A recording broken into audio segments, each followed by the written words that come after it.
ज्ञानतिमिरान्धस्य ज्ञानाञ्जनशलाकया चक्षुरुन्मिलितं येन तस्मै श्रीगुरवे नमः।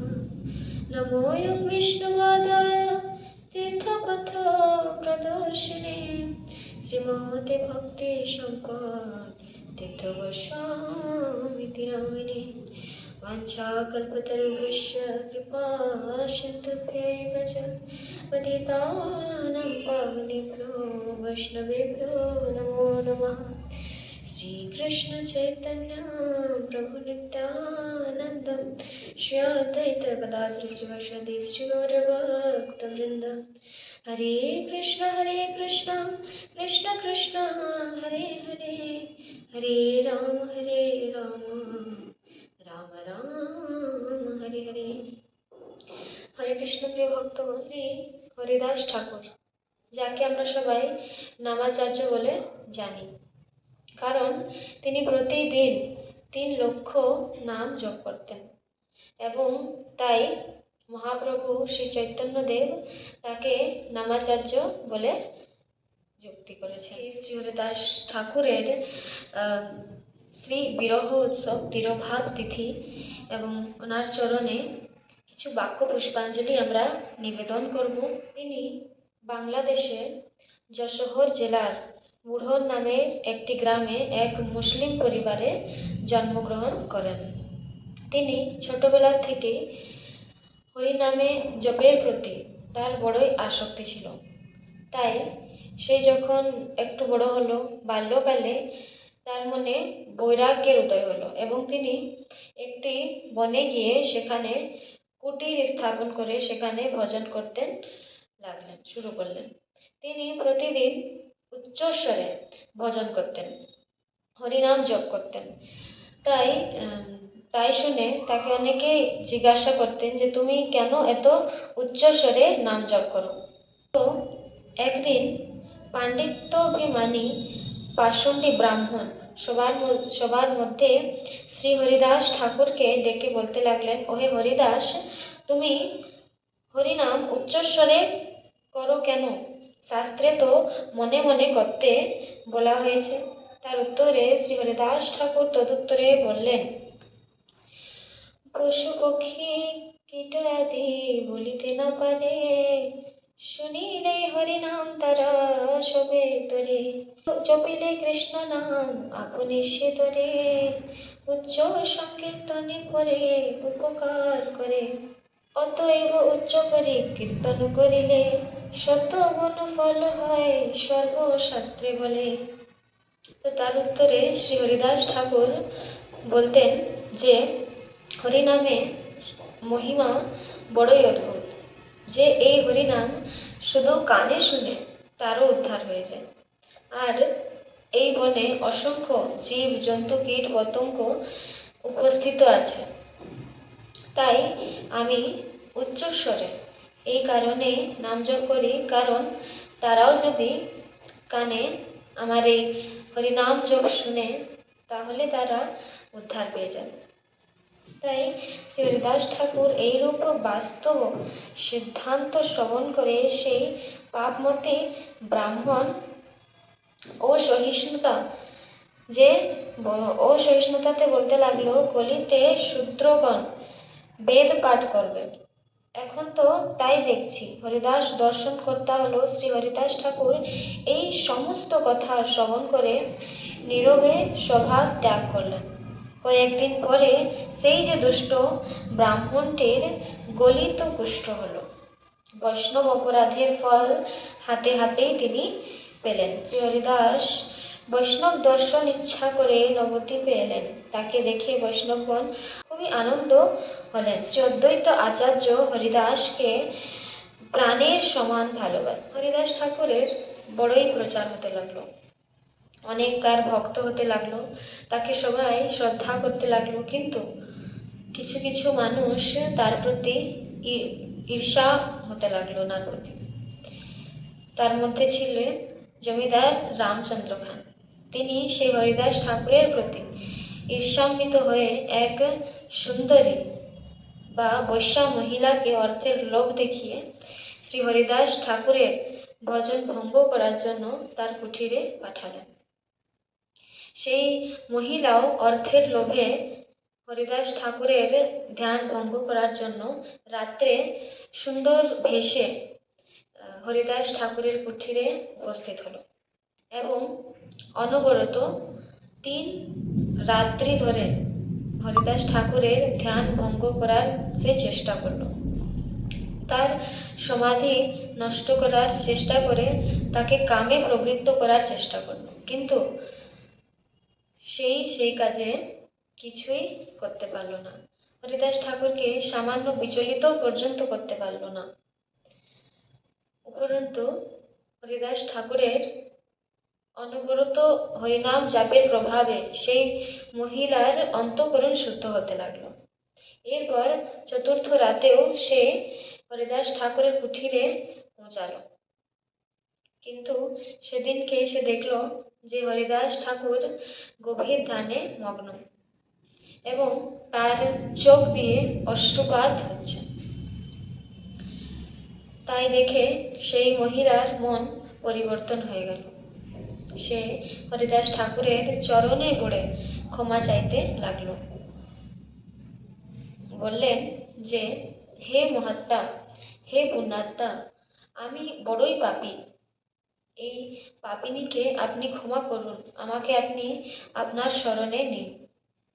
এরপরে শ্রী হরিদাস ঠাকুরের সমাধি ভঙ্গ হলো এবং তিনি সেই মহিলাকে বললেন, হে দেবী, এই মনুষ্য জন্ম মুক্তির একমাত্র রাস্তা, কিন্তু এই জন্মকে কেউ ভোগে কাটায় তো কেউ যোগে। তুমি এই হরিনামকে তোমার হৃদয়েতে ধারণ করো, তোমার উদ্ধার হয়ে যাবে। এই শুনে সেই বৈশ্যা মহিলা তখনই হরিনামকে নিজের জীবন বানালেন এবং সেই সময় হরিদাস ঠাকুর তার কুটির থেকে সেই মহিলাকে দান করলেন ভজন করার জন্য এবং তিনি তাকে দীক্ষাও প্রদান করলেন। তখন থেকে সেই মহিলা সেই কুটিরে ভজন করতে লাগলেন এবং পরবর্তীকালে তিনি বিখ্যাত ভগবানের প্রেমী হয়ে গেলেন এবং প্রতিদিন 1 লক্ষ নাম জপ করতে লাগলো এবং যার নাম হলো লক্ষ ক্ষীরা।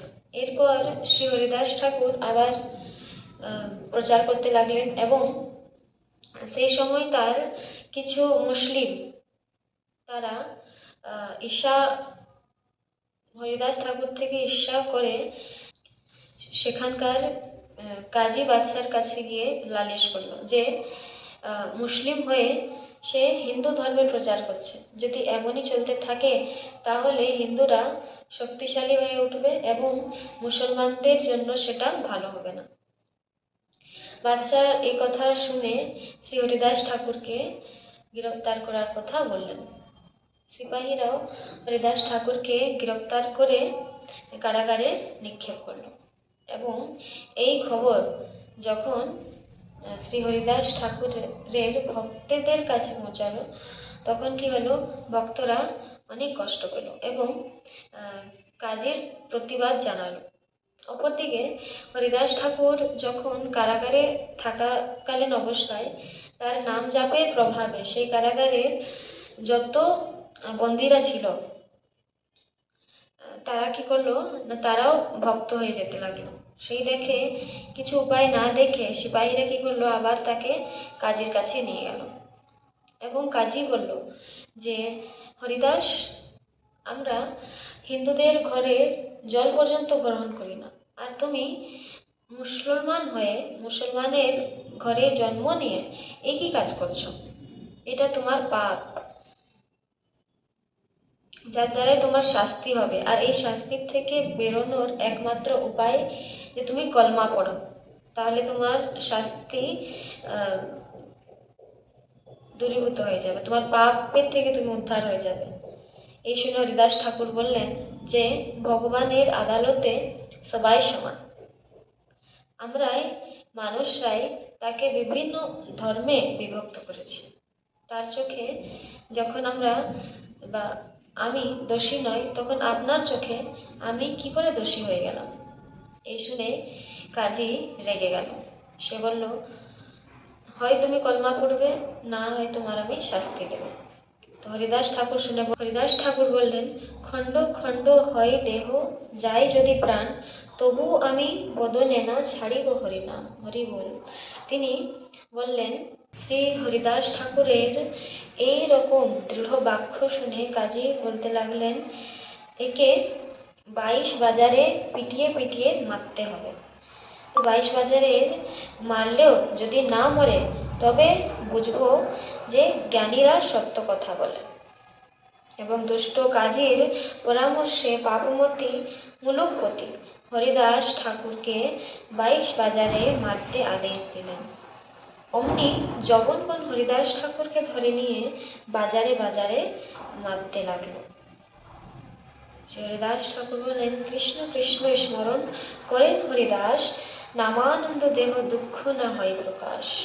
শ্রী প্রহ্লাদ মহারাজকে বধ করবার জন্য অসুরগণ অনেক চেষ্টা করত, যেমন অকৃতকার্য হয়েছিল, ঠিক সেই রূপ যৌবনগণও হরিদাস ঠাকুরকে মারবার অনেক চেষ্টা করলো, কিন্তু কিছু করতে তারা পারল না। হরিদাস ঠাকুর নামানন্দে ডুবে আছে। অতঃপর যবনগণ বুঝতে পারিল যে হরিদাস ঠাকুর অসাধারণ ব্যক্তি, তিনি কোনো সাধারণ ব্যক্তি নয়।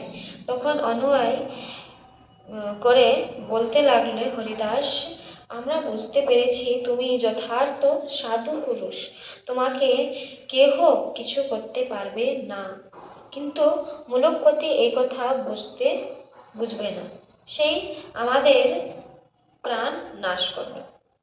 হরিদাস শুনে বললেন যে ধর্ম পরিবর্তন করতে কেউ কাউকে বাধ্য করতে পারে না, এটা সবার ব্যক্তিগত মতামত, যে সে কি করে ভক্তি করবে এবং আরাধনা করবে এবং ভগবানের কাছে ফিরে যাবে।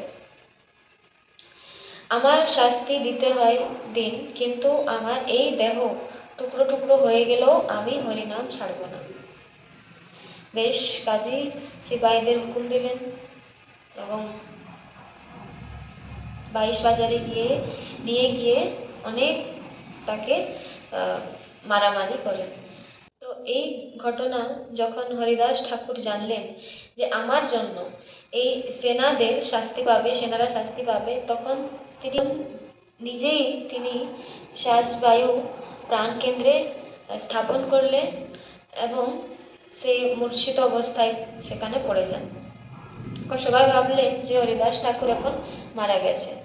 তখন তারা সেই দেহটাকে নিয়ে গঙ্গায় ফেলে দিলেন, কিন্তু রাখে হরি মারে কে। তখন হরিদাস ঠাকুর চেতনা ফিরে এলো এবং তিনি গঙ্গার তীরের থেকে উঠে বেরিয়ে এলেন। এই ঘটনা যখন সবাই দেখল, খুব আশ্চর্য হয়ে গেল এবং সবাই হরিদাস ঠাকুরের কাছে গিয়ে পায়ে পড়ে ক্ষমা চাইলেন এবং সাধুরা সর্বদা ক্ষমাশীল। হরিদাস ঠাকুর তৎক্ষণাৎ ক্ষমা করে দিলেন। এরপর তিনি ফুলিয়ায় একটি গাছের গোড়ায় গুহা টাইপের তো সেই স্থানে তিনি ভজন করছিলেন। সেখানে ছিল একটা বিষাক্ত সর্প, যার ভয়ে হরিদাস ঠাকুরের ভক্তরা সেখান থেকে অন্যত্র জায়গাতে পালিয়ে যাচ্ছিল। এই সময় ভক্তদের সেই দুঃখ দেখে হরিদাস ঠাকুর সেই সাপকে উদ্দেশ্য করে বললেন যে, সাপ, আমার ভক্তরা তোমাকে দেখে ভয় পাচ্ছে, তুমি এখান থেকে অন্যত্র জায়গাতে চলে যাও, আর না হলে আমি এখান থেকে চলে যাব। তাই শুনে সেই সাপটা তৎক্ষণাৎ গর্ত থেকে বেরিয়ে আসেন এবং হরিদাস ঠাকুরকে প্রণাম জানিয়ে সেখান থেকে তখনই চলে যায়। এবং সেই আশ্চর্যজনক ঘটনা দেখে সবাই হরিদাসের প্রতি আরো করুণাময়, হরিদাসের প্রতি ভক্তি আরো বেশি বেড়ে গেল। তাকে আরো সবাই ভালোবাসতে শুরু করলো, শ্রদ্ধা করতে শুরু করলো। সেই সময় নবদ্বীপে ভক্তির বৃষ্টি করছিলেন মহাপ্রভু। শ্রী হরিদাস ঠাকুর মহাপ্রভুর সংস্পর্শে এলেন তখন, এবং শ্রী বলরাম দেবের অবতার স্বরূপ শ্রী নিত্যানন্দ প্রভুর কাছে তার সংস্পর্শ থেকে তার সাথে হরিনামের প্রচার এবং কীর্তন তিনি শুরু করলেন। এরপর মহাপ্রভু যখন পুরীতে অবস্থান করলেন তখন শ্রী হরিদাস ঠাকুরও পুরীতে থাকতে লাগলেন। এবং স্বর গোস্বামীদের মধ্যে বিখ্যাত শ্রী সনাতন গোস্বামী এবং শ্রী রূপ গোস্বামীপাদ যখনই তারা বৃন্দাবন থেকে পুরীতে আসতেন তখন শ্রী হরিদাস ঠাকুরের সঙ্গে তারা থাকতেন। এবং শ্রী হরিদাস ঠাকুর মর্যাদা বজায় রেখেছিলেন, কারণ অন্য সম্প্রদায়ের মানুষ সেই সময় পুরীর মন্দিরে প্রবেশ করা নিষেধ ছিল, যেহেতু তিনি ছিলেন মুসলমান। তাই তিনি দূর থেকেই ভজন করতেন, তিনি মন্দিরে যেতেন না। সিদ্ধ বকুলে থেকে একটি কুটিরে তিনি ভজন করতেন এবং মহাপ্রভু তিনি প্রতিদিন জগন্নাথের মঙ্গল আরতির পর মঙ্গল আরতির প্রসাদ নিয়ে হরিদাস ঠাকুরের সাথে দেখা করতে যেতেন। এরপর তিনি ইচ্ছা রাখলেন মহাপ্রভুর কাছে যে মহাপ্রভুর দেহত্যাগের আগে তিনি দেহত্যাগ করতে চান, অর্থাৎ মহাপ্রভুর অপ্রকটের আগে তিনি দেহত্যাগ করতে চান। এবং তাই তার কথা মতন মহাপ্রভু তাই কথা রাখেন এবং সেই দিন উপস্থিত হলো যখন শ্রী হরিদাস ঠাকুরকে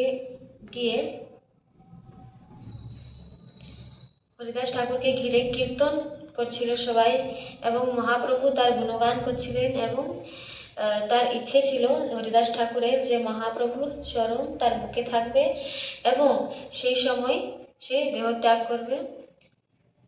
তাই হলো মহাপ্রভুর চরণ তার বুকে নিল এবং শ্রীকৃষ্ণ চৈতন্য 3 বার উচ্চারণ করে শ্রী হরিদাস ঠাকুর এখানে দেহ রাখলেন। এবং মহাপ্রভু শ্রী হরিদাস ঠাকুরের সেই দেহ নিয়ে নৃত্য করলেন এবং গুণকীর্তন করলেন এবং আজও তার সমাধি পুরীতে আমরা দর্শন করার সুযোগ পাই।